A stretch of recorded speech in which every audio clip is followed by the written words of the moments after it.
Hello guys, तो स्वागत है आपका एक नए वीडियो में। इस वीडियो में थोड़ा एक स्टॉक के बारे में बात करेंगे। मेरे को कभी भी कुछ इंटरेस्टिंग सा कुछ अच्छा सा दिखता है तो मैं आपके लिए वीडियो ज़रूर बनाता हूं। तो आज मैं एक स्टॉक के बारे में बहुत दिन से मैं डिटेल एनालिसिस कर रहा था इसके बारे में। एंड ये मुझे जब भी बहुत बड़ा कुछ ट्रेड दिखता है, कुछ अपॉर्चुनिटी दिखता है, तो उसके लिए मैं बहुत दिनों से वेट करता हूँ। एंड ये वाला स्टॉक मैं पिछले 1 महीने से ट्रैक कर रहा हूँ। एंड मुझे चांसेस मिले थे पहले भी, लेकिन वो कुछ फेल हो गए। तो मैं आपको समझाऊंगा इस स्टॉक के बारे में। मुझे लगता है कि आने वाले टाइम पे ये बहुत बड़ा एक जो है मूवमेंट दे सकता है। तो अगर इस वीडियो को जो है ना आप अच्छे से देखिएगा तो फिर आपको समझ में आएगा कि कैसे ट्रेड प्लान किया जाता है एंड मैं कैसे करता हूँ। एंड कैसे बड़े बड़े ट्रेड जो है ना सिंगल मूव में कैप्चर हो सकता है एक दिन में। एंड वीडियो स्टार्ट करने से पहले मैं आपको एक ही चीज़ बताना चाहता हूँ कि मैं सेबी रजिस्टर्ड एनालिस्ट एडवाइज़र नहीं हूँ। तो कोई भी ट्रेड प्लान लेने से पहले आप अपने फाइनेंशियल एडवाइज़र से ज़रूर डिस्कस कर लेना। तो स्टॉक जो है HDFC AMC है। तो इस स्टॉक के बारे में अगर मैं आपको ध्यान से दिखाऊं तो फिर ये अगर मंथली चार्ट में इसको देखता हूँ ना तो फिर ये एक कंसोलिडेशन टाइप का है। और अगर मैं इन सब के हाईएस्ट जो क्लोजिंग जो है ना उसको अगर मैं देखूँ तो हाईएस्ट क्लोजिंग आपका करीब करीब 2800 का आ रहा है। 2800 25 30 का ऐसा तो कुछ आ रहा है। ये हमेशा क्या करता है ना, अब एक चीज़ ध्यान से देखो।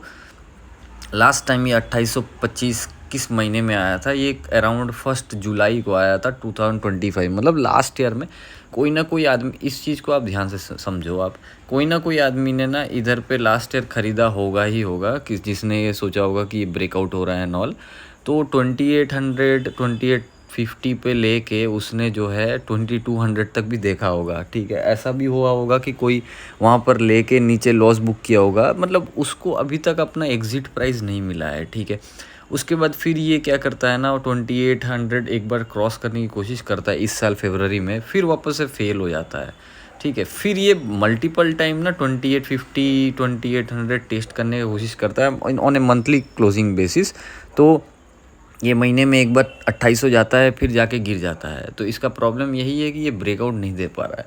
अभी देखते हैं, ये मंथली वाइज है। अगर मैं इसको वीकली वाइज देखूं तो वीकली में क्या है, हाईएस्ट क्लोजिंग क्या आई थी हमारी? सबसे हाईएस्ट क्लोजिंग आई थी 2900 2930 ऐसा आया था। ठीक है, अगर मैं इसको ध्यान से देखूं तो 2900 ऑलमोस्ट 3000 का प्राइस जो है, 3000 के राउंड फिगर से बार बार जो है ना सेलर बार बार ट्राई कर रहे हैं। ठीक है, एंड आप एक चीज़ और देखो, ये रिसेंटली में क्या कर रहा है ना, रिसेंटली में अगर मैं इसका अभी का रिसेंट का प्राइस एक्शन देखूँ तो एक बड़ी ग्रीन कैंडल आई है, फिर एक रेड डोजी आया, फिर एक बड़ी ग्रीन कैंडल, फिर अभी एक रेड डोजी काइंड ऑफ अभी चल रहा है। थोड़ा वोलेटाइल है बट चल रहा है। इंटरेस्टिंग इससे ज़्यादा ये है कि यहाँ पर से अगर मैं एक ट्रेंड लाइन खींच दूँ अगर ऊपर से, तो ये ट्रेंड लाइन जो है ना, अगर मैं यहाँ पर से ऐसे खींचता हूँ तो ये बार बार क्या कर रहा है, अगर आप इस चीज़ को देखो, ये ट्रेंड लाइन ना वीक हो रही है। पहली बार आई ये यहाँ, दूसरी बार, तीसरी बार आई। अब की बार अगर आप देखोगे तो फिर ये क्या कर रहा है ना, यहाँ तीसरे चौथे पांचवे बार आया है। ठीक है, ये मल्टीपल टाइम ना ऐसे कर नहीं सकता है, बार बार एक ट्रेंड लाइन से ऐसे निकल नहीं सकता, मतलब टच करके नीचे नहीं आ सकता है। ठीक है, ये ट्रेंड लाइन आपकी वीक हो रही है। तो अगर मैं इसको ध्यान से आपको बताऊं कि ये ट्रेंड लाइन में सबसे बड़ा दिक्कत ये है कि जो भी सेलर इसको बार बार देख के जो है सेल ऑफ कर रहा है, उसको अभी बहुत ज़्यादा प्रॉफिट मिल रहा होगा। मतलब कि अगर मान के चलते हैं मैं ही कल सुबह उठ के ये ट्रेंड लाइन पे ट्रेड कर लूँ तो मुझे प्रॉफिट मिलने की प्रोबेबिलिटी बहुत ज़्यादा है। तो अब की बार क्या हो रहा है ना, अगर मैं इसको और अच्छे से यहाँ पर हर डॉट को कनेक्ट करूँ तो इस हफ्ते में भी ना इसने ये किया है कि ये ऑलमोस्ट यहाँ पर गया, यहाँ से जाने के बाद ना इमीडिएटली सेल ऑफ आ गया है। अभी देखने वाली बात ये है कि ये जो रिसेंट का जो स्विंग लो बना है 2600 का, इस 2600 को अगर बेस बना के जो बायर है ना वो अगर इसको ऊपर लेके जाते हैं तो मुझे लगता है कि आने वाले टाइम पे ये ट्रेंड लाइन टूट सकता है। एंड इसकी जो है जुलाई को 15 को अर्निंग्स का है, मतलब रिज़ल्ट आने वाला है अगर नेक्स्ट वीक।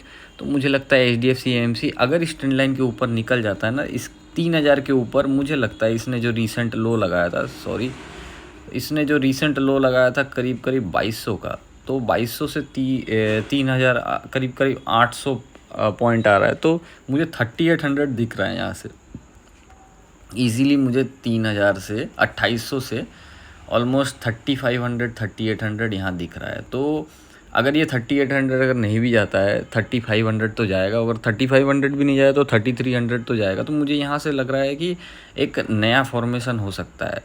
तो यहाँ पर अभी के टाइम पे अगर देखा जाए तो एक बड़ी रेड कैंडल आई है, उसके अंदर एक ग्रीन कैंडल जो है ना फॉर्मेशन आज हुआ है, एंड ऑलमोस्ट इसका 50% अगर खा चुका है। अगर हम ध्यान से देखेंगे ना तो इसका 50% खा चुका है। तो अभी के लिए ये तो थोड़ा नेगेटिव है, अगर मेरे को यहाँ पर ट्रेड करना है तो ये तो नेगेटिव है। तो यहाँ पर बाई साइड में तो मैं नहीं जा सकता हूँ, लेकिन ये रेड कैंडल का जो हाई है ना, जहाँ ये पॉइंट ऑफ इनिशिएशन हुआ था, ये 2776 2780 के ऊपर मैं जो है ना अगर निकलता है तो मैं इसको थोड़ा होपफुली की बाई कर सकता हूँ for the target of 2800 and above. तो मैं अगर ट्रेड कर रहा हूँगा तो फिर HDFC AMC में अब की बार अगर ये इसके 2700 2800 के ऊपर 2780 2800 के ऊपर मैं थोड़ा बड़ा टारगेट प्लान करूँगा, नियर अबाउट 3000 या 3000 प्लस। तो फिर आने वाले टाइम पे मुझे लगता है कि एक बड़ी कैंडल आ सकती है। ऐसी कुछ कैंडल मुझे लग रहा है कि ऐसे निकलेगा ना सीधा ऐसा चले जाएगा। तो क्योंकि अभी नया फॉर्मेशन हो रहा है और नया वीक है, तो मुझे लगता है ऐसा बड़ा कैंडल आएगा और ये पूरा जो है ना ये एक साल से जो ये बार बार टच करके गिर जाता है, तो मुझे लगता है कि ये साल भर का प्रॉफिट एक बार में देने वाला है। तो आप इसको चेकआउट करना ज़रूर। एंड और मुझे ये लगता है कि अगर HDFC AMC को अगर मूव करना है तो ये रिज़ल्ट वाला जो टाइम है इसका अभी सबसे अच्छा वाइटल टाइम है कि अगर ये मूवमेंट अगर बरकरार रखे तो ऐसा कुछ कैंडल मुझे लगता है वीकली बेसिस में, डेली बेसिस में तो ये पॉसिबल नहीं है ऐसा कोई बड़ा कैंडल, लेकिन वीकली बेसिस में मुझे लगता है कि अगर आप वीकली चार्ट में ध्यान से देखोगे तो ऐसा एक बड़ा कैंडल आएगा।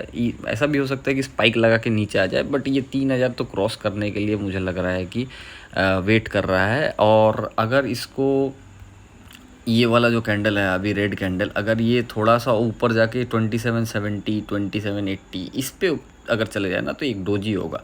एंड डोजी होने के बाद नेक्स्ट वीक ऑनवर्ड ये 2800 जैसे ही क्रॉस करेंगे ना बायर इंटरेस्टेड हो जाएंगे, क्योंकि हायर आई बन रहा है। एंड प्रीवियस जो स्विंग हुआ करता था ये 2768, इसके ऊपर जो है ना प्रीवियस वीक में क्लोजिंग आया था। इस वीक में ये थोड़ा उस ट्रेंड लाइन से टच करके नीचे ज़रूर आ गया है, बट मुझे लगता है, मैं होपफुल हूँ कि ये एक बार ना एक बार तो निकलेगा अभी के करीब। एंड इसका रिज़ल्ट भी सामने आ रहा है तो वो भी इसको ट्रिगर करा सकता है। तो आई होप कि आपको ये एनालिसिस समझ में आएगा। वीडियो छोटा रखूँगा, बट ये स्टॉक जो है मुझे लग रहा है कि आने वाले टाइम पे तहलका कर सकता है, तो इसको अपने वॉच लिस्ट में ज़रूर ऐड करके रखिएगा। एंड आपको